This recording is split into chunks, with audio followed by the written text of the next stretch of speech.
সকাল থেকেই জল্পনা ছড়াচ্ছিল যে আজকে নবান্নে মমতা বন্দ্যোপাধ্যায় যে প্রেস কনফারেন্সের কথা বলেছেন সেই প্রেস কনফারেন্সে কি বলতে পারেন। তবে হ্যাঁ, চাকরি হারা যারা যোগ্য বলে নিজেদেরকে দাবি করেছেন এবং দীর্ঘদিন বিকাশ ভবনের সামনে বসে রয়েছেন তাদের জন্য কিছু কথা থাকবে, এটা স্পষ্ট ছিল। কিন্তু কি সেই কথা?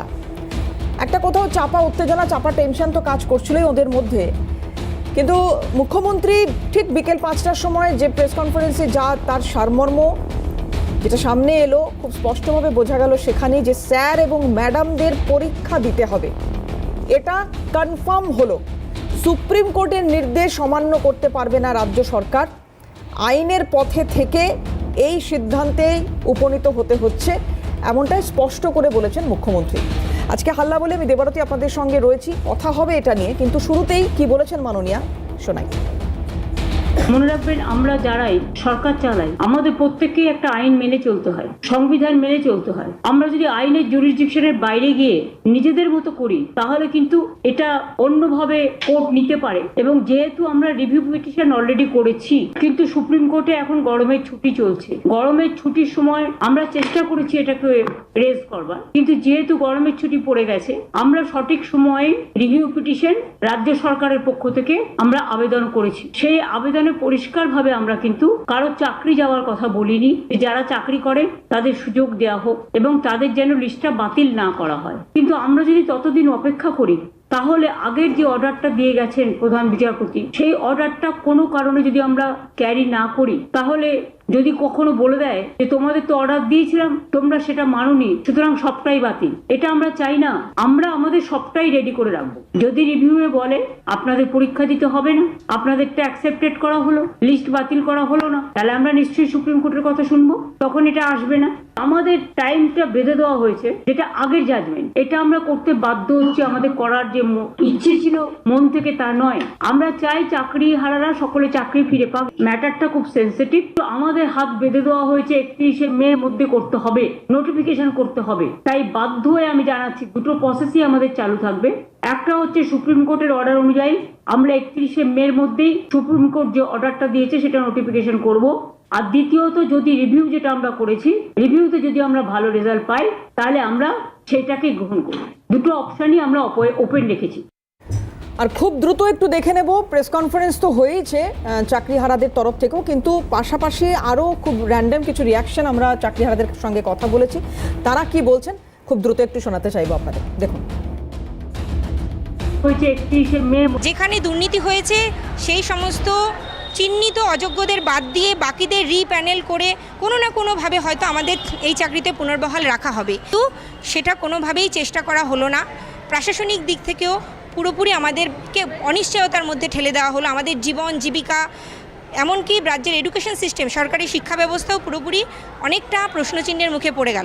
কোর্টের পথে চললো, আর আলটিমেটলি সমস্যায় আমরা পড়লাম। জানি না আমাদের আগামী দিনে ভাগ্যে কি আছে। যেহেতু বয়স শেষ, আমরা সেই পরীক্ষা দিতে পারবো না। শুধুমাত্র স্কুল সার্ভিসে এজ রিল্যাক্সেশন দিয়ে আমরা যদি বাই চান্স এই চাকরিটা না হয় তাহলে আমাদের জীবন তো শেষ। তো সরকারের প্রাতিষ্ঠানিক দুর্নীতির এই যে দায়, সেটা নিয়ে তো আমাদের মৃত্যু মুখে ঠেলে দিলেন। আমাদের প্রত্যেকের এরপর তো মৃত্যু লাইন পড়ে যাবে, প্রত্যেকে সুইসাইড করতে হবে, যা পরিস্থিতি তৈরি হচ্ছে। সুপ্রিম কোর্টের ওই ভার্ডিক্টে লেখা ছিল যে টেন্টেড মাস্ট বি টার্মিনেটেড।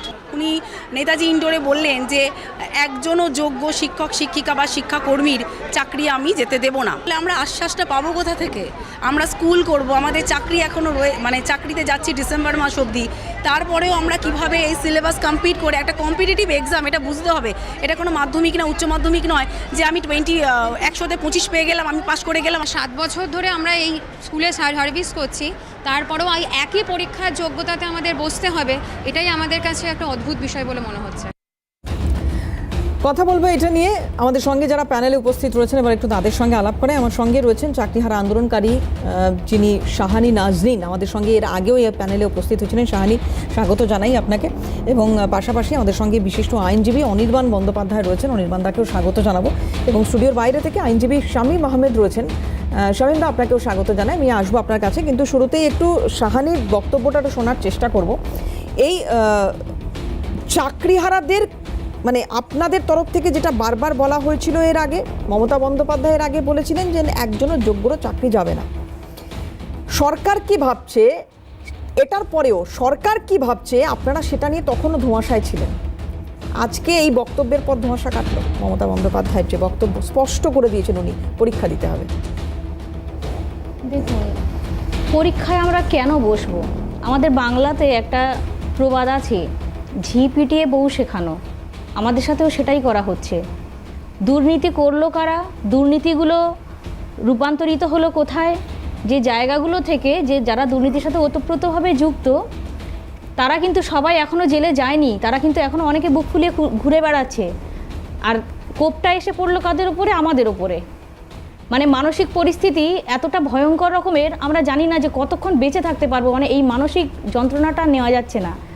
উনি আমাদেরকে আশ্বাস দিয়েছিলেন যে আমাদের চাকরি উনি যেতে দেবেন না, কিন্তু শিক্ষামন্ত্রীর যে আচরণ, কিছুদিন আগে আমাদের তরফ থেকে যাওয়া হয়েছিল, আমাদের প্রতিনিধিরা ওয়েট করছিল, উনি শোনা গেল যে উনি পেছনে দরজা দিয়ে চলে গেছেন। এখন উনি পরীক্ষার সমস্ত ডিটেলড একেবারে ডেট দিয়ে ঘোষণা করছেন যে কবের মধ্যে কি সব কমপ্লিট করা হবে আমাদের এই প্রসেসগুলো। আমরা পরীক্ষা দেব কেন? এটা আমাদের এটাও একটা সম্মানের প্রশ্ন যে আমরা একই পরীক্ষা কেন বারবার দেবো? আমরা পরীক্ষা দিয়ে এসেছি, আমাদের অন্তত 15-16 বার আমাদের ভেরিফিকেশান হয়েছে, সমস্ত জায়গা উতরে কিন্তু আমরা এইখানে এসেছি। এত সহজে তো ছেড়ে দেবো না। আমরা আপনার সিম্প্যাথি চাই না, আমরা আমাদের হকের চাকরি ফেরত পেতে চাই। না দেখো শাহনীন, একটা বিষয়, সেটা হচ্ছে দুর্নীতির জায়গায় তদন্ত হচ্ছে, কিন্তু এখন এইখানে দাঁড়িয়ে সুপ্রিম কোর্টের এই নির্দেশ মানা ছাড়া আর তো কোনো অপশানও নেই। 31শে মে হচ্ছে বিজ্ঞপ্তি দেওয়ার ডেডলাইন ছিল, 30 তারিখ এই বিজ্ঞপ্তি দেওয়ার কথা ঘোষণা হচ্ছে। এক্ষুনি আজকে 27 তারিখ হয়ে গেল, আর 2 দিন পরে বিজ্ঞপ্তি। এইখানে দাঁড়িয়ে আর আইনি এই পথে হাঁটা ছাড়া আর তো কোনো অপশন নেই।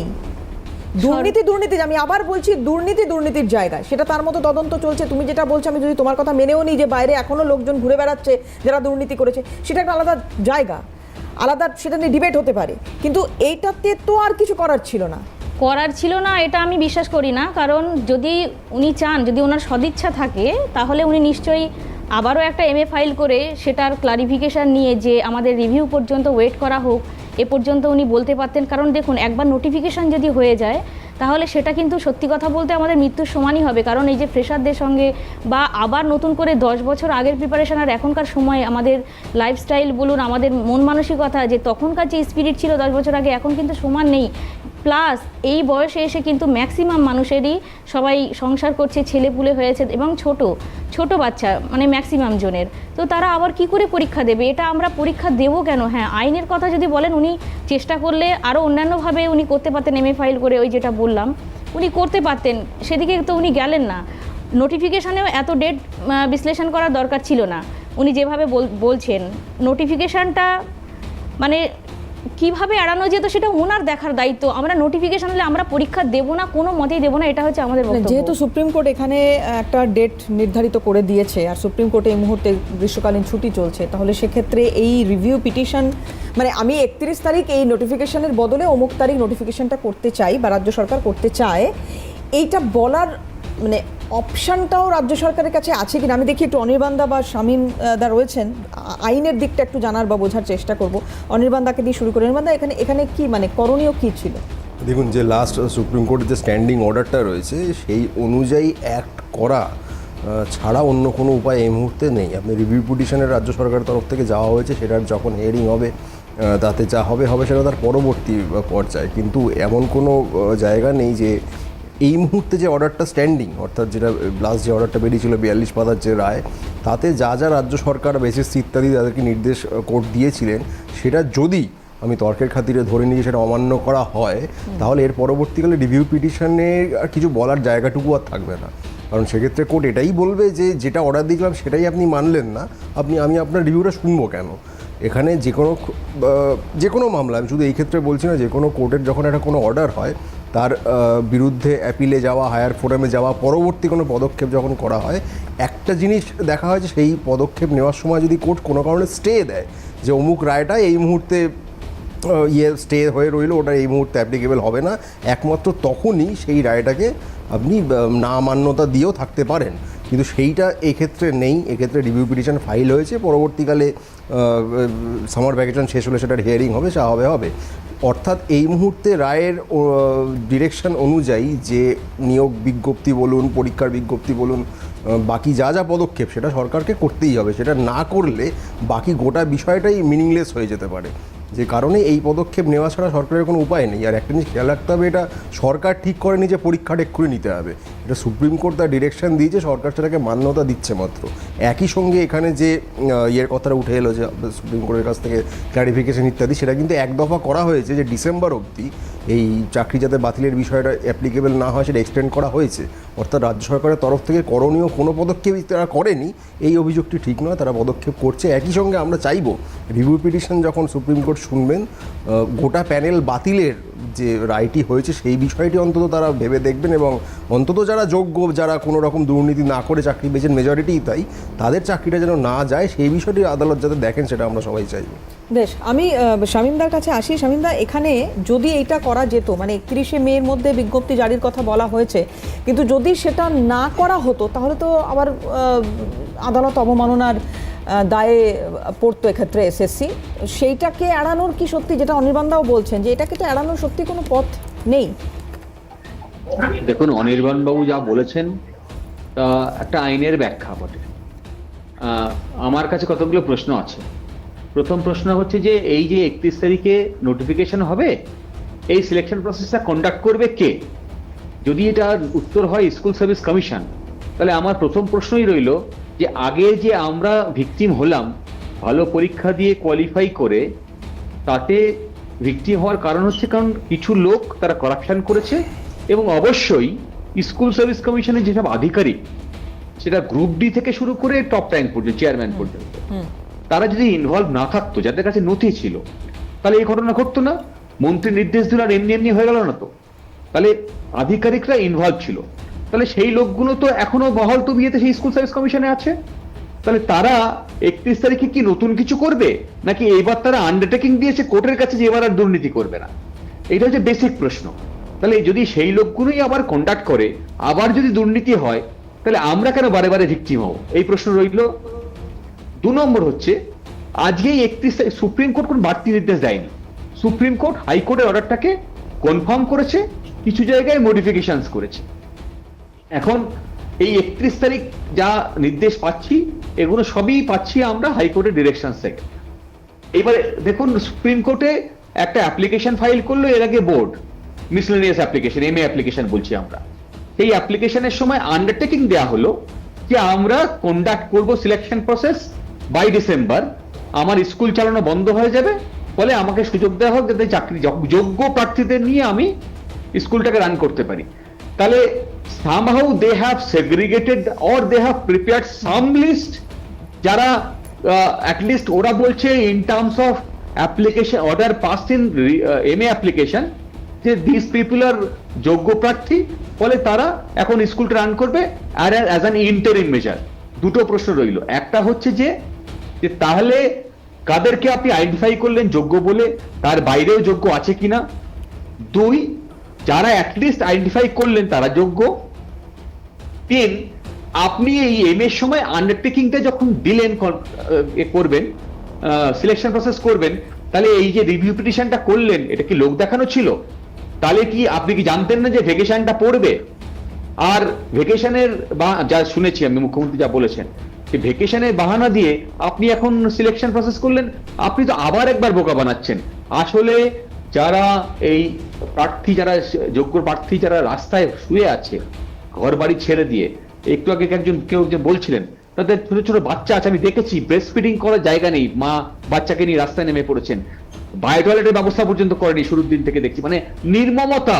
যেদিনকে পুলিশ লাঠি চার্জ করলো, আমি দেখলাম পুলিশ লাঠি পেটে ঢুকিয়ে দিচ্ছে। আমি রাত্রি 4:30 পর্যন্ত ওদেরকে সঙ্গে তুলে নিয়ে হসপিটাল নিয়ে গেছি, NRS মেডিকেল কলেজ আর বিধান।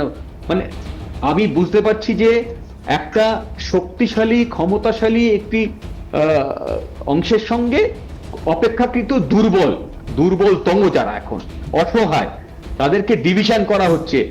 এখন এদের মধ্যেও ভাগ তৈরি হয়ে যাবে যে একজন বল তাই তো একবার চেষ্টা করে দেখি, যদি চান্স পাই আবার পরীক্ষা দিতে যাব। একদল বলে না আমরা কেন পরীক্ষা দেবো, সকলের মানসিকতা ঠিক থাকে না, বিভিন্ন প্রকারে ভাগ করে দেওয়া হচ্ছে। যখন যোগ্য তালিকা তৈরি করা হলো তখন থার্ড কাউন্সিলিং পর্যন্ত নেওয়া হলো। আমি মামলা করেছিলাম, আমি জানি যে থার্ড কাউন্সিলিং এর পরে ফোর্থ কাউন্সিলিং এ যারা চাকরি এখানে দুটো অপশনের কথা আমি সেটা শোনালামও। দুটো অপশনের কথা এখানে মমতা বন্দ্যোপাধ্যায় বলছেন, প্রথম অপশনটা হয় বাছুন, নাহলে দ্বিতীয় অপশনটা বাছুন, যে কথা বলেছেন। আমি আরেকবার একটু শোনাই, তাহলে মানে আলোচনাটা করতে হয়তো সুবিধা হবে। যে দুটো অপশনের কথা মমতা বন্দ্যোপাধ্যায় বলছেন সুপ্রিম কোর্টের অর্ডারকে মাথায় রেখে, এই দুটো অপশন কি কি দেখুন। আমাদের টাইমটা বেঁধে দেওয়া হয়েছে, যেটা আগের জাজমেন্ট, এটা আমরা করতে বাধ্য হচ্ছি। আমাদের করার যে ইচ্ছে ছিল মন থেকে তা নয়। আমরা চাই চাকরি হারারা সকলে চাকরি ফিরে পাক। ম্যাটারটা খুব সেন্সিটিভ, তো আমাদের হাত বেঁধে দেওয়া হয়েছে 31শে মের মধ্যে করতে হবে, নোটিফিকেশন করতে হবে। তাই বাধ্য হয়ে আমি জানাচ্ছি দুটো প্রসেসই আমাদের চালু থাকবে। একটা হচ্ছে সুপ্রিম কোর্টের অর্ডার অনুযায়ী আমরা 31শে মের মধ্যেই সুপ্রিম কোর্ট যে অর্ডারটা দিয়েছে সেটা নোটিফিকেশন করব। আর দ্বিতীয়ত, যদি রিভিউ যেটা আমরা করেছি, রিভিউতে যদি আমরা ভালো রেজাল্ট পাই তাহলে আমরা সেটাকে গ্রহণ করব। দুটো অপশনই আমরা ওপেন রেখেছি। এই রিভিউ পিটিশনে পজিটিভ কোনো ফল পাওয়া, এটা কতদূর পর্যন্ত হতে পারে বা কতটা সম্ভব? বিকাশ রঞ্জন ভট্টাচার্যের সঙ্গে আমরা কথা বলেছিলাম, তিনি বলছিলেন যে মানে বিরাট কোনো ভুল যদি থাকে বা খুব রেয়ার কিছু কেসে রিভিউ পিটিশনে একেবারে সম্পূর্ণ অন্যরকম কিছু পর্যবেক্ষণ বা একেবারে বিপরীত কোনো পর্যবেক্ষণ সামনে আসে। কিন্তু এক্ষেত্রে এটা হওয়ার সম্ভাবনা কতটা রয়েছে আমি আসবো, এটা নিয়ে কথা বলবো। কিন্তু ইতিমধ্যেই বিমল শঙ্কর নন্দ, বিজেপির মুখপাত্র, আমাদের সঙ্গে যোগদান করেছেন এই আলোচনায়। বিমলদাকে স্বাগত জানাই। একটা শার্ট ব্রেক নেব, ফিরে এসে এগিয়ে নিয়ে যাওয়া। আইনের যতটুকু আমি বুঝি তাতে একটা জাজমেন্টের রিভিউ চট করে করা যায় না, হয় না সাধারণত। আর দ্বিতীয় কথা, রিভিউ করতে গেলে পরে যেটা দেখাতে হবে সেটা হচ্ছে যে জাজমেন্টে কিছু আপাত দৃষ্টিতেই কিছু ভুল আছে, পরিভাষা আমরা বলি এরার অ্যাপারেন্ট অন রেকর্ড, এবং যার ফলে একটা চূড়ান্ত অন্যায় হচ্ছে কারো প্রতি, ইনজাস্টিস। সেই রকম ক্ষেত্রে কোনো কোর্ট তার জাজমেন্ট রিভিউ করে, এছাড়া তো রিভিউ করে না। সুতরাং রিভিউ করার মতো পরিস্থিতি আছে আইনের চোখে, আমার সেটা মনে হয় না। গোটা জটিলতাটা পাঠিয়েছেন মুখ্যমন্ত্রী। সুপ্রিম কোর্ট রায়ের পর তার উচিত ছিল সরাসরি বলার দেশের সর্বোচ্চ আদালত রায় দিয়েছে, তা মানতে হবে। সেটা না মেনে তিনি বললেন না কারো চাকরি যাবে না। ওর এইরকম উত্তেজনা সৃষ্টি করার মতো প্ররোচনামূলক বক্তৃতাই তো এই সমস্ত ছাত্রছাত্রীদের উত্তেজিত রেখেছে। কি করে হবে? আমি তো তাদের বলেছি, ভাই আপনারা এই সুপ্রিম কোর্টের রায়কে মেনে নিতে হবে, কোনো উপায় নেই, যে যাই বলুক। আপনারা বরং প্রস্তুতি নিন যাতে ভালো করে পরীক্ষা দিতে পারেন। আরেকটা কাজ আপনারা করতে পারেন, ওদের অনেকেই বলছিলেন যে এই স্কুল সার্ভিস কমিশন আবার পরীক্ষা নিয়ে তো আবার দুর্নীতি হতে পারে, তাহলে সেজন্য আপনারা আবেদন করতে পারেন যে এই স্কুল সার্ভিস কমিশনের পরিবর্তে অন্য কোনো পরীক্ষকদের দিয়ে পরীক্ষা নেওয়া যায় কিনা আদালতের কাছে। সেই আবেদন করলে আদালত সেটা হয়তো বিবেচনা করলেও করতে পারেন। বিকাশবাবুর সঙ্গে যখন সাক্ষাতে গিয়েছিলেন আপনারা, কি তখন কি কোনো আশাজনক কোনো বক্তব্য ছিল না? বিকাশ রঞ্জন স্যার একটা যন্ত্রে পরিণত হয়েছেন। উনি ভুলে গেছেন যে আইন মানুষের প্রোটেকশন দেওয়ার জন্য বানানো হয়েছিল। উনি এখন সেটা মানেন না, মানে সেটা উনি আর হয়তো জানেন না, পুরো যন্ত্রে পরিণত হয়েছে। আজকে এতজন, এত হাজার আমরা টোটালি আনটেন্টেড টিচাররা এই যে রাস্তায় এসে নামলাম, এটা ওনার মনে হচ্ছে না এটা একটা ভাইটাল ইস্যু যা সুপ্রিম কোর্টের নজরে আসতে পারে? উনি বলছেন যে এরকম মারাত্মক কিছু না হলে এটা পুনর্বিবেচনার রাস্তা নেই, মানে হয় না, সেটা উনি বলছেন। আমাদের এতগুলো জীবন যে নষ্ট হয়ে যেতে বসেছে, মানে নষ্ট হয়ে গেছে অলরেডি, ওনার কাছে এটা সামান্য ব্যাপারও মনে হচ্ছে না। মানে উনি এটাকে টোটালি শুধু আইনের চোখ ছাড়া মানে হিউম্যান যে ওয়েলবিং যে ব্যাপারটা, সেই দিকটা উনি টোটালি দেখছেনই না। উনি পুরোপুরি যন্ত্রের মতো আইনকে ইমপ্লিমেন্ট করার চেষ্টা করছেন। কিন্তু মানে সত্যি হিউম্যানিটির গ্রাউন্ড থেকে যদি দেখা হয়, সত্যিই তো আমাদের এগেনস্টে কোনো দোষ প্রমাণ পাওয়া যায়নি, তাহলে আমরা পানিশমেন্ট কেন পাবো? আইনি পরিভাষায় ওটাকে উনি কী বলেন, উনি কী ব্যাখ্যা দেবেন আমি জানি না। আমার মনে হয় ওনার একটু শুভবুদ্ধির উদয় হোক। বিমলদার কাছে আসি। বিমলদা, যারা বিজ্ঞপ্তি দেবে, এই 31 তারিখের মধ্যে বিজ্ঞপ্তি দেওয়ার কথা, 30 তারিখ আজকে মুখ্যমন্ত্রী স্পষ্ট করেছেন বিজ্ঞপ্তি দেওয়ার বিষয়টি। তো যারা বিজ্ঞপ্তি দেবেন, যে প্যানেল পরীক্ষা নেবে বা আরও আগামী দিনে এসএসসি থেকে যা মানে এসএসসির যা ভূমিকা হবে, সেইগুলো প্রত্যেকটাই কি প্রশ্নের মুখে পড়বে এবার থেকে? মানে যা যা পরিস্থিতি তৈরি হয়েছে, যা পর্যালোচনা আমরা করেছি, এই শাহানিরা যে কথা বলছেন বারবার। দেখো দেবারতী, একটা কথা বলি, সেটা হচ্ছে পৃথিবীতে এমন কোনো সিস্টেম নেই যেখানে একটু একটু এদিক ওদিক করাপশন হয় না। হয়, বহু ক্ষেত্রেই হয়, আইডেন্টিফাইড হয়, তার বিরুদ্ধে শাস্তিমূলক ব্যবস্থা হয়। পশ্চিম বাংলাটার অদ্ভুত সিস্টেম, যেখানে যারা সরকারে আছে তারা পেট্রোনেজ দেয় করাপশানে। আজকে এই যে কথাগুলো বলা হলো না, আমি এটাকে বলো অফিসিয়াল পেট্রোনেজ অফ করাপশন।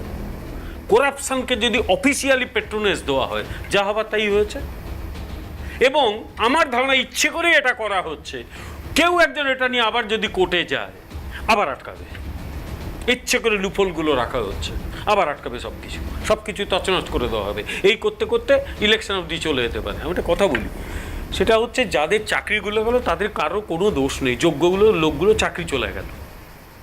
সামান্যতম লজ্জাবোধ তো থাকা উচিত ছিল যে আমার এই সিস্টেমটা আমি করেছি, আমার এই লোকগুলো পয়সা খেয়েছে, তার জন্যে যারা পয়সা না দিয়ে যোগ্যতার ভিত্তিতে চাকরি পেয়েছে তারা রাস্তায় বসে বসে কাঁদছে। আর এর জন্য তো লজ্জা লাগে। তো এতে মানে ওই যে বলে না, দোকান কাটা রাস্তার মাঝখান দিয়ে হাঁটে, কারণ তারা লুকানোর কিছু নেই। এই সরকারটার একটা দোকান কাটা সরকার, কারণ এরা মনে করে ঠিকই আছে।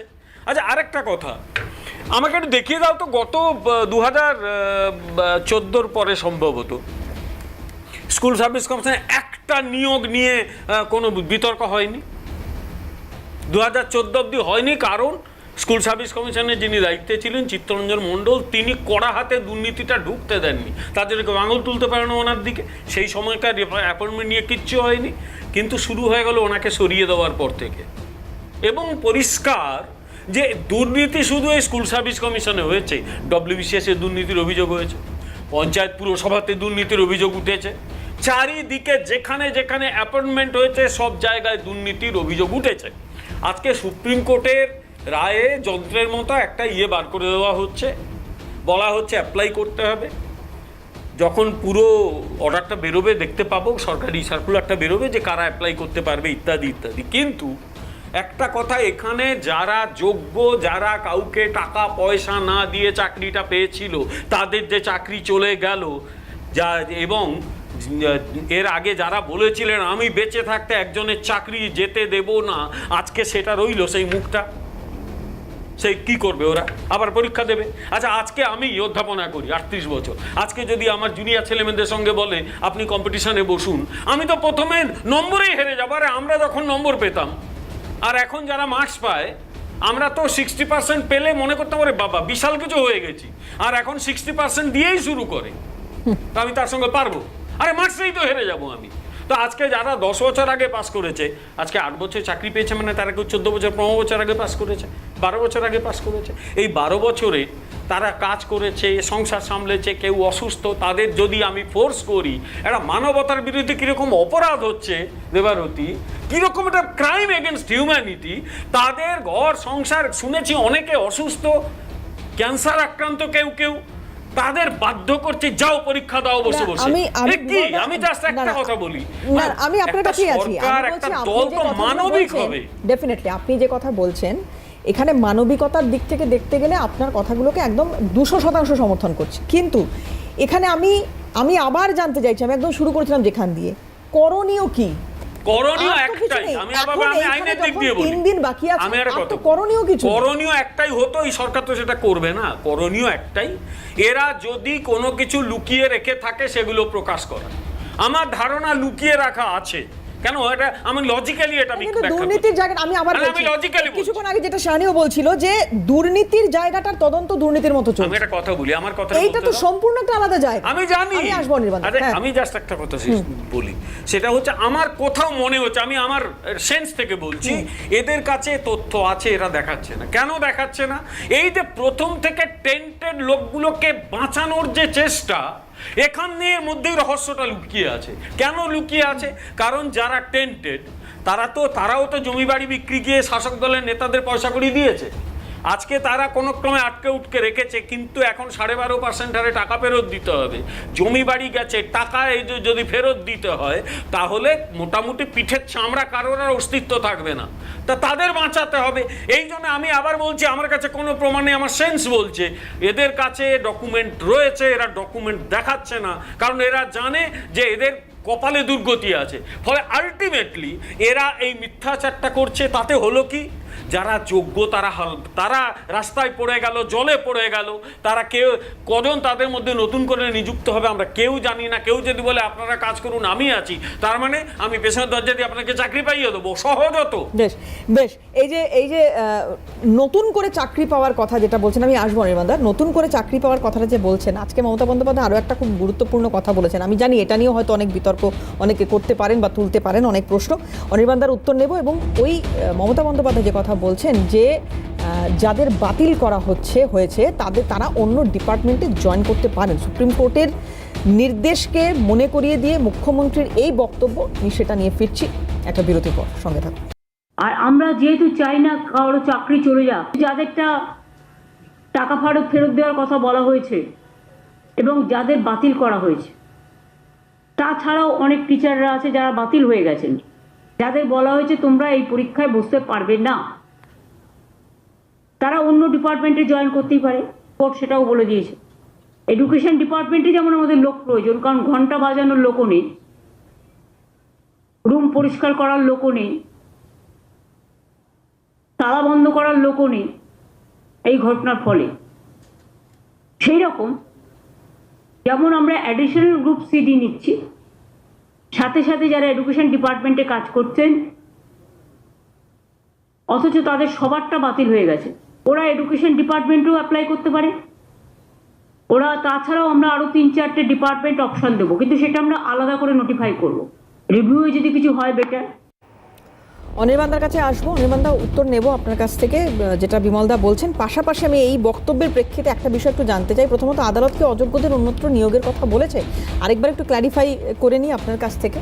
আর যদি এটা না বলে থাকে তাহলে কোন ডিপার্টমেন্টে এক্ষেত্রে আলাদাভাবে মানে এই নিয়োগটা করা যেতে পারে, বা এডুকেশন ডিপার্টমেন্টে যে নিয়োগের কথা বলা হচ্ছে সেটা কিভাবে সম্ভব বা কি বুঝতে পারছেন? পরীক্ষাটায় বসে এই শিক্ষাকর্মী পদের যে নিয়োগের প্রশ্ন, সেইটাতে তারা অংশগ্রহণ করতে পারবেন না। তার মানে এটা নয় যে তারা আর পৃথিবীর কোনো চাকরির জন্য অ্যাপ্লাই করতে পারবেন না, সেটা নয়। আর দ্বিতীয় কথা, বিমলদার কথার উত্তরে বলি, তিনি বলছিলেন যে ওনার ধারণা যে কোথাও না কোথাও কিছু না কিছু তথ্য ইত্যাদি সরকারের তরফ থেকে, ইসির তরফ থেকে লুকানো হচ্ছে। আমি তর্কের খাতিরে ধরে নিলাম বিমলদা ঠিক বলছেন যে তারা লুকোচ্ছে, তারা কিছু একটা অপরাধ করেছে বলে তারা লুকোচ্ছে। তো এই লুকিয়ে রাখা, কোটানকোট লুকিয়ে রাখা মেটেরিয়াল খুঁজে বার করার দায়িত্বটাই তো বোধহয় সিবিআইকে দেওয়া হয়েছিল, আমার যদি খুব ভুল না হয় থাকে। এই 22শে জুলাই পার্থ চট্টোপাধ্যায়ের গ্রেপ্তারে 3 বছর হয়ে যাবে। পার্থ চট্টোপাধ্যায় বাদ দিয়ে এই মামলায় এখন অবধি যারা গ্রেপ্তার হয়েছিলেন সবাই জামিন পেয়ে গেছেন, ইনক্লুডিং এক বিজেপি নেতা চিনু হাজরা, যিনি একদম অভিযোগ অনুযায়ী কোটি কোটি টাকা নাকি তুলেছিলেন এই চাকরি বিক্রি করে। তিনি বিজেপি পরে জয়েন করেন, তার জামিন হয়ে গেছে। এবং সিবিআই কোনো রকম বিরোধিতা অবধি করেনি যে না একে জামিনে ছাড়বেন না, কোনো বিরোধিতা অবধি করেনি। তো এই জায়গায় আমি যদি আবারও বলছি যে এসএসসির তরফ থেকে, এডুকেশন ডিপার্টমেন্টের তরফ থেকে অপরাধের কারণে কোটানকোট অভিযোগ ইত্যাদি তারা যদি কিছু লুকিয়ে থাকে, সেইটা তো বার করার দায়িত্বটাই সিবিআইকে দেওয়া হয়েছিল। তাহলে 3 বছর ধরে তারা এটা বার করতে পারলো না কেন? নাকি তারা বার করছে না এই কারণে যে বিমলদা যে বললেন যে পিঠের চামড়া থাকবে না, সিবিআই যদি বাই চান্স সত্যি বার করে কিছু লুকোনো যদি থাকে, তাহলে আমরা পিঠের চামড়াবিহীন একটা বিরোধী দলনেতাকে ঘুরতে ফিরতে দেখবো? ওই কারণে কি তারা বার করছে না? কারণ যে সময়ের এই অভিযোগ এবং চাকরি চুরি বিক্রি ইত্যাদি যা যা অভিযোগ যেসব এলাকা থেকে এসছে, এবং বাতিলের যে তালিকায় সবচেয়ে বেশি নাম যে জেলার, আমরা তো জানি সেই জেলা সেই সময় টাকা তোলার কথা এই বিজেপির তরফ থেকে কার বিরুদ্ধে আঙুল তোলা হতো। তাহলে চামড়া ওঠার কথাই যদি হয়ে থাকে, আমরা হয়তো দেখবো যে বিধানসভায় একজন পিঠের চামড়া ছাড়া বিরোধী দলনেতা যাচ্ছেন। এই কারণে কি সিবিআই করলো না? না, রাজ্য সরকার সিবিআই তদন্ত হলেও বিরোধী দলনেতা শুভেন্দু অধিকারী তো প্রকাশ্যেই সরকারকে চ্যালেঞ্জ করেছে যে আপনি ধরুন। ধরার তো সাহস নেই, কারণ কিচ্ছু নেই। ধরুক না, কত বড় সাহস হচ্ছে, ধরুক না, কিচ্ছু নেই। আসলে এরা বাজার গরম করবে, কারণ নিজেদের দুর্নীতিগুলো ঢাকা দিতে হবে। ব্যাপারটা হচ্ছে যে দুর্নীতিটা বারবার বলতে বলতে মুখটা ব্যথা হয়ে গেছে, প্রাতিষ্ঠানিক দুর্নীতি। এবং এই দুর্নীতি সর্বোচ্চ জায়গা থেকে এই দুর্নীতিতে মদত দেওয়া হয়েছে। তা নইলে মানিক ভট্টাচার্যের মতো একটা লোক, তাকে দিনের পর দিন একটা জায়গায় রেখে দেওয়া হয় না। তাকে নিয়োগ করে কে? তাকে তো আর, সে তো জনগণের দ্বারা নির্বাচিত এমএলএ হয়েছে, কিন্তু যখন প্রাইমারি বোর্ডে তাকে রাখা হয়েছিল সরকার তো নিযুক্ত করেছিল। ভূভারতে কোথাও শুনেছো দেবারতী? একটি লোক নির্বাচনে দাঁড়ানো হেরে গেল, তারপর তাকে একটা চাকরি দেওয়া মানে এজেন্সিতে নিয়োগ করা হলো। আরে প্রাইমারি বোর্ড তো চাকরি দেওয়ার এজেন্সি, তাকে নিয়োগ করা হলো। যদি আমার এই বক্তব্য মানে টার্মিনোলজিটা ভুল হতে পারে, কিন্তু আপাতত বলছি ওটা চাকরি দেওয়ার তো একটা সংস্থা, তাকে তো নিরপেক্ষতা আশা করি, তাকে ওখানে রাখা হলো। সবাই সরে গেল, তাকে কেউ সরাতে পারলো না। লাস্ট ইলেকশনে সে নির্বাচিত হলো, নির্বাচিত হওয়ার পর আবার একটা এমএলএকে রাখা হলো। কিসের মধু আছে ওই লোকটিকে রাখার জন্যে? সর্বোচ্চ জায়গা থেকে আসলে এরা সিবিআইকে তথ্য দেয়নি, লুকিয়েছে। সর্বোচ্চ জায়গা থেকে হস্তক্ষেপ হয়েছে, লুকিয়ে রাখা হয়েছে। আরে সিবিআই তো আর ভগবান নয়, ধ্যানে বসে জেনে যাবে। যেমন আপনি বলছেন, আমি এইখানেই আপনাকে একটু বিরত করে আমি শামীমদার কাছে একটু যাওয়ার চেষ্টা করি। শামীমদা, এই যে সিবিআইকে না দিলে সিবিআই কিছু পায় না, তদন্ত করে না। আমরা গিয়ে বলতে সিবিআই এই নাও। এইখানটা একটু আসার চেষ্টা করব, শামীমদার কাছে যাব। শামীমদা, আরজি কর আন্দোলন আমরা দেখেছি, কিছু এমন অভিযোগ উঠেছিল যে সিবিআই কেন খুঁজে পেল না, না সবকিছু নষ্ট করে দেওয়া হয়েছিল, লুকিয়ে রাখা হয়েছিল। এখানেও সিবিআই কিছু খুঁজে পেল না। এই তদন্তটা আরো দীর্ঘ বেশ কিছু বছর ধরে চলছে, সেখানেও সিবিআই কিছু খুঁজে পেল না। সিবিআই এই যে খুঁজে না পাওয়ার তালিকা সিবিআই এর এত বাড়ছে কেন? কি মনে হচ্ছে এটার সঙ্গেও কি সেই রাজনীতি জড়িত আছে? কিভাবে দেখছেন শামীমদা? দেখুন, আমরা এখানে আলোচনা করতে বসেছি, এই যে ছেলে মেয়েজন বসে আছেন, আমি আসবো, ডেফিনেটলি আমি এই বিষয়টাতেও আসবো, কিন্তু একটু যদি এটার আলোকপাত করেন। এখন আমি বলছি, আমি সে কথাই বলবো। দুটো কথা একটু আগে ক্লারিফাই করে নেই, যে মুখ্যমন্ত্রী যে অন্য দপ্তরে কাজের কথা বলেছেন সেটা দাবি আমরাই করেছিলাম, যারা কোয়ালিফাইড আগে অন্য সিলেকশন প্রসেসে হয়েছে, সেই চাকরি ছেড়ে দিয়ে এখানে জয়েন করেছিল, তাদের কোয়ালিফিকেশন নিয়ে আর প্রশ্ন নেই, তাদেরকে ফেরত দিতে হবে আগের জায়গায়। এটা সুপ্রিম কোর্ট ডিরেকশন, বাকি সবার ক্ষেত্রে নয়। সিবিআই এর ক্ষেত্রে বলবো, সারদা নারদা থেকে শুরু করে, নারদাতে আমি ম্যাথু স্যামুয়েলের হয়ে অ্যাপিয়ার করেছিলাম, ফলে আমার অভিজ্ঞতা আছে, এবং কোর্টে কি ধরনের ডিসস্যাটিসফ্যাকশন প্রকাশ করছে তাও আমরা রোজ দেখতে পাচ্ছি, আলাদা করে আলোচনা করার বিষয় নয়। আর সিবিআই কে ডিরেকশন দেওয়ার পরেও কেন এত সেফলি মমতা ব্যানার্জি, অভিষেক ব্যানার্জি এবং তার মন্ত্রিসভা ঘুরে বেড়ান, তা নিয়ে পশ্চিমবঙ্গের জনগণ মোটামুটি এখন বুঝতে পারেন বলে আমার মনে হয়। ফলে আলাদা করে ব্যাখ্যা করার প্রয়োজন নেই, এটাও একটা রাজনীতিরই ফসল, বোঝাপড়া নিজেদের মধ্যে করে নেব, ভিকটিম কিন্তু এনারাই হবেন। ফলে আজকের আলোচনাটা আমি বারে বারে চাইবো যে আলোচনাটা হোক কিভাবে এদেরকে একটা সুব্যবস্থা করে দেওয়া যায়, আর তা সম্ভব এই জন্যই বলছি যে এখন যদি এরা যদি কোয়ালিফাইড হয়ে থাকে, আপনি সেগ্রিগেট করতে পারেননি, আমি প্রথম দিন থেকে বলছি, যেদিনকে ইন্ডোরে মিটিং করেছি তার আগে থেকে বলছি, সুপ্রিম কোর্টের নির্দেশের পর থেকে লিস্ট প্রকাশ করুন, তারপর রিভিউ করুন, তাছাড়া রিভিউ করে কোনো লাভ নেই। আর লিস্ট প্রকাশ করলে আমরাই রিভিউ করতে পারবো। আর সেই জন্যই আবার বলছি যে অকারণে এইটা নিয়ে জলগোলা করে লোককে বোকা বানিয়ে লাভ নেই। এখন এরা যদি অপরাধ না করে থাকে, তাহলে সাজা যদি প্রাপ্য হয়ে যায় আপনার ভুলের জন্য, তাহলে এদেরকে ড্যামেজ দিন, প্রতিটি ব্যক্তি পিছু 2 কোটি টাকা করে ড্যামেজ দিন, তারপরে সিলেকশন প্রসেসে বসান, ওদের লাইফটাকে সিকিউর করুন। যে কোনো ক্ষেত্রে যদি অপরাধ হয়, ড্যামেজ দেওয়া হয়, তাহলে এখানে কেন কম্পেনসেট করা হবে না? প্রতিটি লাইফকে কম্পেনসেট করতে হবে, যাতে যে স্ট্যাটাস তারা লিড করছিল সেই স্ট্যাটাসে তারা rest of the life lead করতে পারে। চাকরি আপনি এভাবে দিতে পারেন না, সরকারি চাকরি তার একটা পদ্ধতি মেনেই দিতে হয়, ঠিক আছে? বিকাশ বাবু যে কথা বলেছেন তিনি টেকনিক্যালি ঠিক করতে পারেন, কারণ আমরা জানি রিভিউ এর গ্রাউন্ড আইনে বলে দেওয়া থাকে, error apparent the face of record অথবা discovery of new documents, this are the basically 2 ground যেখানে রিভিউ করা যায়। কিন্তু সুপ্রিম কোর্টের কাছে কমপ্লিট জাস্টিস দেওয়ার একটা অধিকার আছে, সেই কমপ্লিট জাস্টিস যদি সুপ্রিম কোর্ট চায় দিতে পারে, কোন ক্ষেত্রে দেবে সেটা সুপ্রিম কোর্টই ডিসাইড করে। এখানে ইনজাস্টিস হয়েছে, নো ডাউট ইনজাস্টিস হয়েছে, আর ইনজাস্টিস হয়েছে তাদের সঙ্গে যারা যোগ্য, ফলে এবং তাদের কোনো ভুল না থাকা সত্ত্বেও, ফলে তাদেরকে জাস্টিস দেওয়ার একটা ব্যবস্থা করতে হবে। তার জন্য যদি রিভিউ পিটিশনেও সুপ্রিম কোর্ট ডাইরেকশন দেয় ওদেরকে ড্যামেজ দেওয়ার, তা দিতে হবে। সেখানে কোর্টের কাছে গিয়ে কনফিড করা উচিত যে আমরা ভুল করেছি, সেগ্রিগেট করতে পারলাম না, রেকর্ড তো আছে, রেকর্ড কেন বার করছে না? সিবিআই এবং রাজ্য সরকার মিলেই বন্দোবস্ত করে নিয়েছে। আপনারা জানেন সবার সিলেকশন প্রসেস ক্যান্সেল হয়নি, মাত্র 5,500 ক্যান্সেল হয়েছিল, রাজ্য সরকার তার এগেইনস্টে এসএলপি করেছিল আমাদের শুনানি করতে হবে বলে, তারপরে বাতিল হয়েছে বলে আজকের এই পরিস্থিতি তৈরি করা হয়েছে, রাজ্য সরকার তৈরি করেছে এবং তার সঙ্গে সিবিআই সহযোগিতা করেছে। বেশ বেশ বলে অনির্বাণ দা, আজকের দিনে যদি এদের বাঁচাতে হয়, ড্যামেজ দিতে হবে, তারপর সিলেকশন প্রসেসে বাঁচাতে হবে। বেশ, সেটা হচ্ছে অনির্বাণ দা। কোর্টে গোটা প্যানেল নাকচ করার যে দাবি বা যে প্রেয়ার, এটা কিন্তু বিকাশ বাবুরাই করেছেন। এখানে বসে শামীম দা, দাদা এক মিনিট আমি এবং বলে তাকে নিই। সমর্থন দাদা হ্যাঁ ঠিক আছে, আমি একটু বলে নি দাঁড়ান, তো কোর্টে আমরা ঝগড়া করছি না, আমি একটু বলে নি, আপনি আবার বলবেন। তো এইখানে দাঁড়িয়ে কি করলে সলিউশন বেরোবে, কি করলে যারা যোগ্য তারা রিলিফ পেতে পারতেন, আর কথাটা ড্যামারেজ, যাই হোক। তো এই সব যাবতীয় জিনিস আর্গুমেন্টে তো বলতেই পারতেন যে হ্যাঁ রাজ্য সরকারের তরফে আপনার পলিটিক্যাল লোক। দাদা এক সেকেন্ড শেষ করে দিন দাদা, ঠিক আছে, আর ঝগড়া করে কি লাভ, শেষ করে দিতে দিন। এইখানে আপনার রাজ্য সরকার, তার আধিকারিক ইত্যাদির প্রতি দারুণ রাগ আছে, তাদের প্রত্যেকে আপনি ফাঁসিতে ঝোলাতে চান, আপনি কোনো অসুবিধা নেই, আপনি সেটা কোর্টে প্রেয়ার করতে পারতেন এবং বলতে পারতেন যে যারা যোগ্য তাদের গায়ে যেন আঁচ না আসে। এই প্রেয়ার কোথাও করেছেন বিকাশবাবুরা। আমরা একটা পয়েন্ট বলি দেবারতী আপনাকে, যে প্রথম মামলাটি যখন মানে গোটা বিষয়টির সূত্রপাত হচ্ছে, যোগ্য কিন্তু বঞ্চিত কোট আনকোট এরকম কিছু চাকরি প্রার্থী তারা ওনাদের কাছে যান যে যাতে তারা চাকরিটা পান, সেই আবেদন কোর্টের কাছে করা ইত্যাদি নিয়ে, অর্থাৎ তাদের চাকরি পাওয়াটা ছিল তাদের উপলক্ষ, তাদের লক্ষ্য।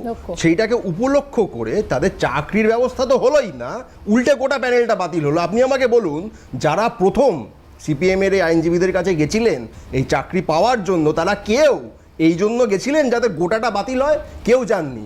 দে use this opportunity, rather misuse this opportunity, তার পলিটিক্যাল কারণে করেছেন। আমি আবারও আপনাকে বলছি, পার্থ চট্টোপাধ্যায় থেকে শুরু করে যেই হোক, আপনি তাদের সাজা দিন, আইন অনুযায়ী সর্বোচ্চ সাজা দিন, তার দোষ বা তার দায় এনাদের ঘাড়ে কেন পড়বে, এই প্রশ্নটা বিকাশবাবুর একবারও কোর্টে করেছেন। শামীম দাকে খুব ভালো কথা বলছেন, কোর্টে কেন বলেন বিকাশবাবু? একটু জানতে চাইবো যে অনির্বাণ দার বক্তব্য শাহানির সাপোর্ট করছে কিনা। আমি আসবো দাদা, আমি আসবো প্লিজ আমি একটু শাহানির কথা শুনে নি। শাহানির আজকে শাহানির দিন, একটু ওর কথা শুনে নি দাদা। আমি আসবো, একটা বিরতি নিই, খুব শার্প ব্রেক, বিরতির পর ফিরে এসে শাহানির এটা সমর্থন করছেন কিনা যেটা অনির্বাণ দা বলছেন। এটা নিয়ে বহু কথা হয়েছে, বহু আলোচনা হয়েছে, কিন্তু কোথাও যেটা অনির্বাণ দা এখানে পয়েন্ট আউট করার চেষ্টা করছে সেটা বোধহয় ধামাচাপা পড়ে গিয়েছে। শাহানিকে সমর্থন করেন এই বক্তব্যকে। একটা বিরতির পর ফিরে এলাম। বিরতির পর খুব বেশি সময় নেই, আমি একদম সরাসরি শাহানির কাছে যাবো। সমর্থনযোগ্য এই কথা অনির্বাণ দা? এটা আমি একদমই সমর্থন করছি। তার কারণ উনি যখন এই কেসটাতে এগিয়েছিলেন তখন কিন্তু ওই কিছু বঞ্চিত প্রার্থী যারা সুযোগ পাননি তাদের হয়েই কিন্তু লড়তে উনি নেমেছিলেন। তারপরে কিছু ডেটা উনি ওনার হাতে এসে পড়ে যেখানে কিছু মিস্টেক ছিল, মানে এরকম কিছু সামনে আসার পরে তারপরে উনি শুধুমাত্র পলিটিক্যাল স্বার্থে উনি ঝাঁপিয়ে পড়লেন এই প্যানেলটা বাতিল করার জন্যে। আমি এখানে বলবো যে উনি ওনার প্রফেশনের সাথেও বেইমানি করেছেন, ঠিক এই শব্দটা, উনি ওনার প্রফেশনের সঙ্গেও বেইমানি করেছেন একদম।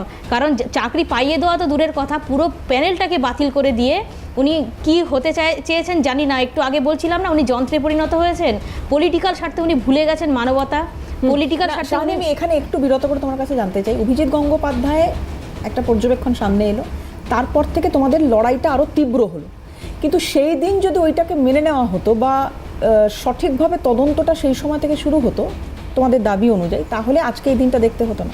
দেখুন, অভিজিৎ গাঙ্গুলি স্যারের আমলে যখন এটা হয়েছিল, টেন্টেডরা কিন্তু বাদ চলে গেছিল, জিনিসটা খুব সুন্দরভাবে মিটে গেছিল।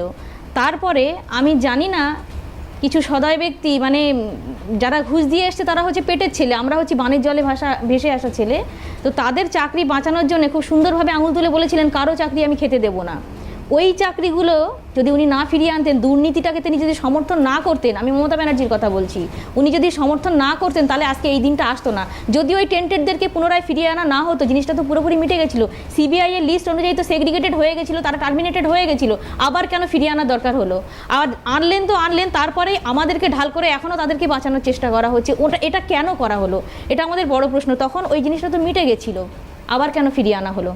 তাহলে এই সমস্যাগুলোতে পড়তে হতো না আমাদের। না, তার মানে আপনারা যেটা বলছেন যে সুপ্রিম কোর্ট পর্যন্ত এই যে যাওয়ার পথটা তৈরি হতো না যদি সেই দিন সব সমস্যা মিটে যেত। আমি একটু বিমলদার কাছে আসি এই জায়গা থেকে। বিমলদা, কতটা সহমত আপনি এই বক্তব্যের সঙ্গে? সুপ্রিম কোর্ট অবধি যাওয়ার প্রয়োজনই হতো না। এটা মোটামুটি আমি আইনটা যতটুকু ওই কেসের ব্যাপারগুলো দেখেছি, অভিজিৎ গঙ্গোপাধ্যায় যখন প্রথম রায়টা দিয়েছিলেন রাজ্য সরকার যদি সিরিয়াসলি নিত তখন কিন্তু সমস্যাটা আজকে এই জায়গায় পৌঁছতো না। সরকার সিরিয়াসলি নেয়, কারণ এদের মাথায় ছিল ওই অযোগ্যগুলোকে আমাকে বাঁচাতে হবে, যোগ্যগুলো উচ্ছন্নে যাক মরেকে যাক কিচ্ছু যায় আসে না, আমার এই অযোগ্যগুলোকে বাঁচাতেই হবে। যার জন্যে বারবার স্টেটমেন্টগুলো লক্ষ্য করবে, কারো চাকরি যেতে দেবো না। অ্যাকশনটা দেখো, কেন্দ্রীয় মন্ত্রিসভায় রাজ্য মন্ত্রিসভায় বলা হচ্ছে সুপার নিউমারারি পোস্ট, মানে কিরকম মামার বাড়ি, যারা অযোগ্য তারা ভালো পোস্টে চাকরি করবে আর যারা যোগ্য তাদের জন্য সুপার নিউমারারি। ওই মামার বাড়ি সরকার কোর্ট মানে নাকি? কোর্ট সেগুলোকে রিফিউজ করেছে। আর একটা কথা, আমি বিকাশবাবু আমার কোনো প্রিয় ব্যক্তি নন, ওনার সঙ্গে আমার কোনো রাজনৈতিক মিলও নেই, কিন্তু আমি একটা কথা বলছি, যখন মামলাটা হাইকোর্টে আছে বা সুপ্রিম কোর্টে, হাইকোর্টে সম্ভবত 17 না 18 বার ওটা নিয়ে হয়েছিল, বারবার তো একটা কথা রাজ্য সরকারকে বা এই কলেজ স্কুল সার্ভিস কমিশনকে বলা হচ্ছিল যে এই প্যানেলটাকে তোমরা করো, সার্টিফাই করে যাবে যে এটা যোগ্য প্যানেল। করেনি কেন? আরে একবার করলেই তো হতো, করেনি কেন? কারণ ওরা জানে এখানেও জল থাকতে পারে, তারা নিশ্চিত নয় তো, কারণ সেখানে নানা রকম ইতিমধ্যেই শুনতে পাচ্ছি পোড়ানো হয়েছে, মিরর ইমেজ রাখা হয়নি, সত্যি পোড়ানো হয়েছে কিনা তার ছাইভস্য কিছু পাওয়া যায়নি, ফলে সব কিছু একটা অদ্ভুত ধোঁয়াশার মধ্যে রয়েছে, একটা অদ্ভুত রহস্যজনক কাণ্ড কারখানা করা হয়েছে। তা সব মিলিয়ে আমার ধারণা এই ভারতবর্ষের স্বাধীনোত্তর যুগে এরকম ভয়াবহ কোনো কেলেঙ্কারি শিক্ষা জগতে কেন কোনো জগতেই এই কেলেঙ্কারি হয়নি যেটা এই রাজ্য সরকার করে দেখাল। তাহলে তো আপনারা যে অভিযোগ করছেন যে লাভের গুড় মোটামুটি সবাই খেয়েছে, কেউ বাকি নেই এখানে। না, আমার কথা হচ্ছে লাভের গুড় কে কত খেয়েছে সে তো আর আমি জানি না, কিন্তু এত বড় দুর্নীতি যদি হয় তাহলে লাভের গুড় বহু লোকের কাছেই যায়। এবং আমি তো একটা উদাহরণ দিলাম, এই ব্যাখ্যাগুলো আমি পাই না যে একটা প্রাইমারি বোর্ডের চেয়ারম্যান হিসেবে একটা রাজনৈতিক লোককে এমএলএ হওয়ার পর বসানো হয় কেন, এর উত্তরগুলো তো পাই না। এই উত্তরের মধ্যে এই লাভের গুড়ের গল্পগুলো রয়েছে, এগুলো খুঁজে খুঁজে বার করতে হবে। কিন্তু কথা হচ্ছে যে আমাদের এখানে তো আমরা ওই কি বলবো রাজনীতিটা সবার আগে দেখি, কিন্তু দুর্ভাগ্য, আমিও রাজনীতিরই লোক, আমি অধ্যাপনা করলেও আমার তো একটা রাজনৈতিক পরিচিতি আছে, কিন্তু সবচেয়ে দুঃখ যেটা আজকে খুব মেন্টালি আমারও একটু ডিপ্রেস লাগছে, আমার যেরকম যদি আমার এই ঘটনা ঘটতো আমার কি হতো? এতদিন চাকরি করার পর যদি বলা হয় না মশাই আপনাদের সব চাকরি চলে গেল, আপনার 12% যা টাকা ফেরত দিন, আমি তখন কোথায় যাব? আমার নিজেকে ওই জায়গায় বসিয়ে না আজকে আমার একটা কি বলে ডিপ্রেস লাগছে ভীষণ, যে কি একটা রাজনৈতিক কিছু লোক চলে এলো পশ্চিম বাংলায়, একদল দুর্বৃত্ত যারা এই মানে কি বলবো একটা সিস্টেমকে এইভাবে নষ্ট করে দিয়ে চলে যাচ্ছে, আজও কাল এরা যাবেই, কিন্তু পশ্চিম বাংলাকে একবারে শেষ করে দিয়ে চলে যাচ্ছে। আমাদের ট্র্যাজেডি হচ্ছে এইটা। বেশ, শামীমদার কাছে আসি আরেকবার। শামীমদা, আরেকটা বিষয় এখানে একটু উল্লেখ করতে চাইছি, সেটা হচ্ছে যে এই যে প্যানেল নিয়োগ বিজ্ঞপ্তির কথা যেটা বলা হচ্ছে 31 তারিখের মধ্যে, যেটা 30 তারিখ অ্যানাউন্স করা হলো, এর মধ্যে তো আরেকটা যেটা বিষয় হচ্ছে যে ওবিসি যে মামলা, সেটা তো সুপ্রিম কোর্টে এই মুহূর্তে চলছে। তো এখন এই চাকরিহারাদের মধ্যে বা অতিরিক্ত শূন্য পদের জন্য ওবিসিরা কি আবেদন করতে পারবেন? হ্যাঁ, ওবিসিরা কি আবেদন করতে পারবেন কিনা এটা ঠিক বুঝতে পারছি না। পারবেন না, তারা অ্যাটলিস্ট ওবিসি হিসেবে ক্লেম করে পারবেন না, তার কারণ এটা আবার ডিনোভো মানে ইনফ্যাক্ট ফ্রেশ সিলেকশন প্রসেস। যারা ভোটেছিলেন তাদের মধ্যে, কিন্তু তাদের তো সেই স্ট্যাটাসটা রইল না, সেটা তো সাবসিকুয়েন্টলি বাই জাজমেন্ট সেটাফাইড করে দিল। যদিও জাজমেন্টের ক্ষেত্রে বলা আছে যে যেগুলো একটা কনক্লুসিভ জায়গায় চলে এসছে সিলেকশন প্রসেসে তাদের ক্ষেত্রে এফেক্ট করবে না, সেই ইন্টারপ্রিটেশন একটা কোর্টের কাছ থেকে নিয়ে যেতে পারে। ক্লারিফিকেশন চাইলে কোর্ট কি ক্লারিফিকেশন দিচ্ছে তার উপর নির্ভর করবে। কোর্টের ক্লারিফিকেশন ছাড়া তাদেরকে সরাসরি নিয়ে নেওয়ার ক্ষেত্রে অসুবিধা আছে। কিন্তু প্রথমে যে প্রশ্নটা আমি করলাম সেই প্রশ্নটার আনসার এখনো হলো না যে কারা সিলেকশন করবে, সেই লোকগুলোকে দেখে কি করে সিলেকশন হবে দিদি, আমি যেটা বুঝতে পারলাম না। এই প্রশ্নটা কিন্তু আমার রয়ে গেল। একদমই, আমি এখানে এই রায়টাও সুপ্রিম কোর্টে চ্যালেঞ্জ হয়ে গেছে। এই যে ওবিসিতে যারা চাকরি পেয়েছিল, বিচারক বলেছিলেন যে এদের যেহেতু সিলেকশন প্রসেস কমপ্লিট হয়ে গেছে, ন্যাচারালি এদের চাকরিটা যাবে না, কিন্তু ওই ওবিসি এই ব্যাপারটা থাকবে না, কিন্তু ওটাও সুপ্রিম কোর্টে চ্যালেঞ্জ হয়ে গেছে অলরেডি, ওটাও খুব ভালো। তাহলে অনির্বাণদা, এটা এই যে ধরুন প্যানেল মানে যে প্যানেল পরীক্ষা নেবে, যে প্যানেল মানে যে সংস্থা বিজ্ঞপ্তি দিচ্ছে, যেটা আমি কিছুক্ষণ আগেও যে প্রসঙ্গটা তুলছিলাম, যদি তাদের ওপর মানে স্বচ্ছতা না থাকার অভিযোগ ওঠে, তাহলে এদের প্রতি বিশ্বাসযোগ্যতা তৈরি হবে কি করে? এই প্রশ্নটা সবার আগে আনসার করতে হবে। তো যে কোনো সিলেকশন প্রসেস কন্ডাক্ট করার আগে যারা কন্ডাক্ট করছে তাদের ক্রেডিবিলিটি নিয়ে যদি প্রশ্ন উঠে যায়, ঠিক তাই ঠিক। সেটা যদি না বেশ, আমি একটু অনির্বাণের কাছ থেকে একটু উত্তরটা নিয়ে নিই শামীম দা, আমি আসছি। হ্যাঁ দেখুন, এই অনির্বাণ দা। নতুন করে নিয়োগ প্রক্রিয়া এটা করতে হবে, এটা তো সুপ্রিম কোর্ট আদেশ দিয়েছিলেন, সেখানে সুপ্রিম কোর্টে তাহলে এই প্রশ্নটা করতে হতো। আজকে শামীমদা যেসব রাজ্য প্রশ্ন সরকারের টিভি এখানে বসে না করছে, মানে আমি বলছি যে না অনির্বাণ দা, আমি এটা বলছি সুপ্রিম কোর্টের আদেশ তো রয়েছে, সেটা তো আমাদের মানতেই হবে, কিছু করার নেই, কিন্তু আমি বলছি যে এই যে পুরো প্রক্রিয়াটা এসএসসির বাইরে গিয়ে ভারতবর্ষে তো স্ট্যাটুটরি বডি যে তার না, আমি বলছি সংস্থা ভারতবর্ষে তো এসএসসি, তার পরীক্ষা মধ্যেই তো নিতে পড়বে। পারে এরকম আরো অনেক সংস্থা রয়েছে। এই পরীক্ষাতে এটা কি করা এসএসসি যায়? এই আমি সেটা পরীক্ষাতে জানতে এসএসসি চাই। কেই নিতে হবে, এটা তো আচ্ছা। আইনের প্রভিশনটাতে এটা অন্য কেউ নিতে পারবে না। আমার কাজটা আইনের যদি বলা থাকে যে আমাকেই করতে হবে, এটা অন্য কেউ করতে পারবে না। আর দ্বিতীয় কথা আছে, শামীমদা এখানে বসে যা যা প্রশ্ন তুলছেন, এই প্রশ্নগুলো তো বিকাশবাবু আদালতে তোলার কথা ছিল, সেখানে তো তোলেননি। আরে আমি ওখানে বিকাশবাবুকে একটাই defend দাদা, করতে বসে নেই শেষ দাদা। করে নি দাদা, আমি এটা শেষ করে নি। তারা যেখানে দাঁড়িয়ে তিনি একটাই কথা বলেছেন, 26,000-এ সবাই হচ্ছে ফ্রড, গোড়াটা বাতিল করে দিন। তিনি তার বাইরে কিচ্ছুটি বলেননি। আপনি হিয়ারিং গুলো দেখুন না, হেয়ারিংগুলো শুনে দেখুন। এখানে প্রশ্নটা হচ্ছে যা প্রশ্ন এখানে এখন করা হচ্ছে, সেই প্রশ্ন তাহলে সেই সময় করেননি কেন? আমি আবারও বলছি, দুর্নীতির প্রসঙ্গে দাদা আমি একটু শেষ করিনি, দুর্নীতির অভিযোগের প্রসঙ্গে সিবিআই তদন্ত যখন শুরু করছে, তখন আমরা বারবার দাদা আমি একটু শেষ করি, দাদা একটু শুনে নি। হ্যাঁ, যখন সিবিআই এর তদন্তের যখন অর্ডার হচ্ছে, অভিজিৎ বাবু দিচ্ছেন বা যেই দিয়ে থাকুন, তখন সিপিএম এর তরফ থেকে বারবার বলা হতো এটা হচ্ছে কোর্ট মনিটরড, এখানে কোনো সেটিং চলবে না, আমরা বুঝিয়ে দেবো, টাইট দিয়ে দেবো, বলতেন তো? আমি যদি খুব ভুল না হয়ে থাকি, যে কোর্ট মনিটরড হচ্ছে, আর কোনো চিন্তা নেই। তো এখন বলছেন কেন সেটিং? কোর্ট মনিটর কোথায় গেল? বেশ, একদম সময় শেষ, শাহানিকে দিয়ে শেষ করব। শাহানি, তাহলে কি করবে এখন, মানে এখন অপশন উপায় কি? দেখুন, অর্জিত অনেক কষ্ট করে অর্জিত চাকরিটা হারাতে দেব না, তার জন্যে শেষ পর্যন্ত লড়াই করব। আমাদের লড়াইয়ের আন্দোলন আরও তীব্র হবে, তীব্র থেকে আরও তীব্রতর হবে, কারণ আমরা না পরীক্ষায় বসবো, এটা আমাদের আমরা এর বিরুদ্ধে পুরোপুরি, যে আমরা পরীক্ষায় বসবো না, কারণ এখন সেই বসার আমাদের প্রশ্নই ওঠেনি, নেই। আমাদের কোনো যদি দুর্নীতি না থাকে, দুর্নীতির সাথে যদি আমরা যুক্ত না থাকি বা অন্যায় না করি, পানিশমেন্ট আমরা কেন পাবো? সেখান থেকে আইনি প্রসিডিওর যা কিছু আছে ছাড়িয়ে আনার দায়িত্ব যারা করেছে তারা, সরকারের দায়িত্ব, পর্ষদের কমিশনের ওদের দায়িত্ব, ওরা করে আনবে। আমরা পরীক্ষাতে বসবো না, পরীক্ষা দেবো না, এবং আমাদের চাকরিটা ফেরানোর জন্যে, তার জন্যে যতটা ঝাঁপিয়ে পড়তে হয় এবং রক্তক্ষয়ী আন্দোলন পর্যন্ত আমরা কিন্তু যেতে রাজি, মৃত্যু পর্যন্ত আমরা লড়বো। বেশ, দেখা যাক কি হয় আগামী দিনে, অবশ্যই সেটা তো সময় বলবে। আজকে সময় শেষ এই অনুষ্ঠানের, তাই এখানে শেষ করতে হবে। প্রত্যেককে ধন্যবাদ সময় দেওয়ার জন্য, এবং আপনারা যারা আমাদের সঙ্গে ছিলেন আপনাদেরও ধন্যবাদ। শেষ করছি, অন্যান্য খবরের জন্য চোখ থাকুক।